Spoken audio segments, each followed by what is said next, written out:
While the Romans were building the Colosseum, while gladiators were dying for entertainment and emperors were expanding their borders by force, something extraordinary was happening on the other side of the continent. An empire was rising, one that would trade gold and ivory with Rome, develop its own unique alphabet, and erect towering stone monuments that still stand today. Their name was Axum, and almost no one knows they existed.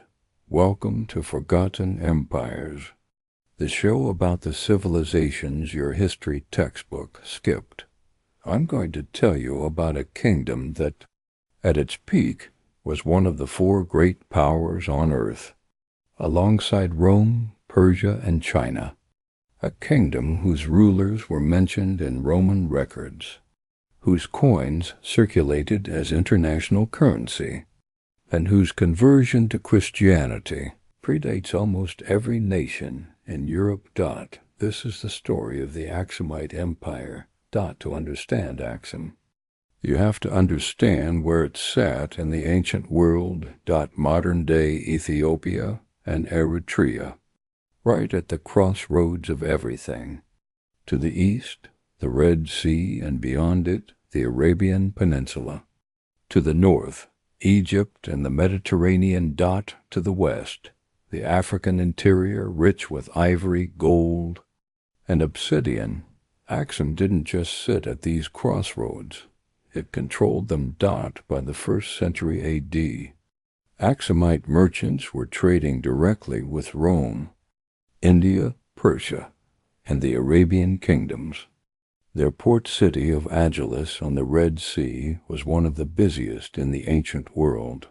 Ships loaded with ivory, tortoiseshell, and gold left for Rome. Ships returned with wine, olive oil, and glass. The Roman geographer Cosmas Indicopleustes, who visited the region in the 6th century, called Axum II, greatest empire in the world after Rome. That's not a small claim, and the evidence backs it up.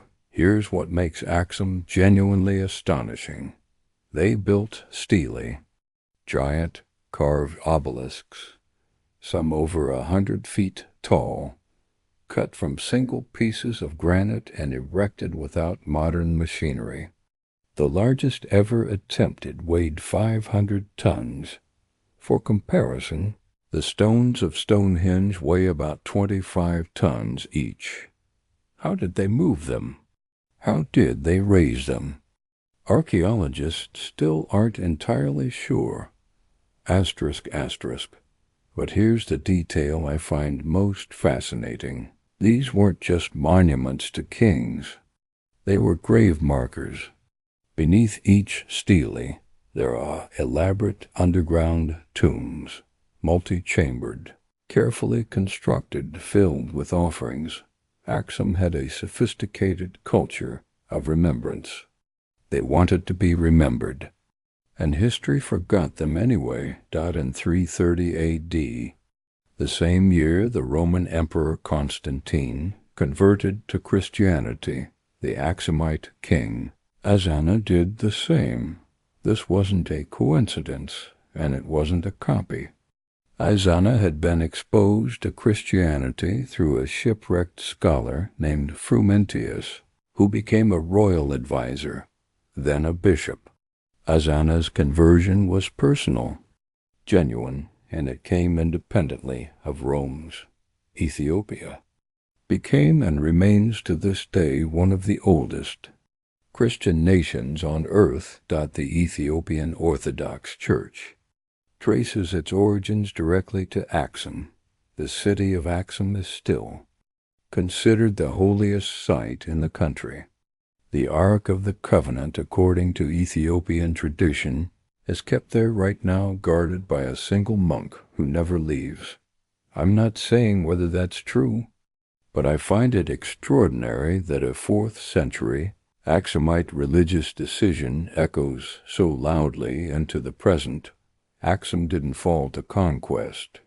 It wasn't burned or looted in a single dramatic moment. It declined slowly, and trade routes shifted. Climate changed. The port silted up. By the 7th century, the empire had contracted. By the 10th, it was gone. But the stelae are still standing. The church is still active. The traditions Axum built are still alive in millions of people today. That's not erasure. That's survival. The problem isn't that Axum disappeared. The problem is that we never taught it in the first place.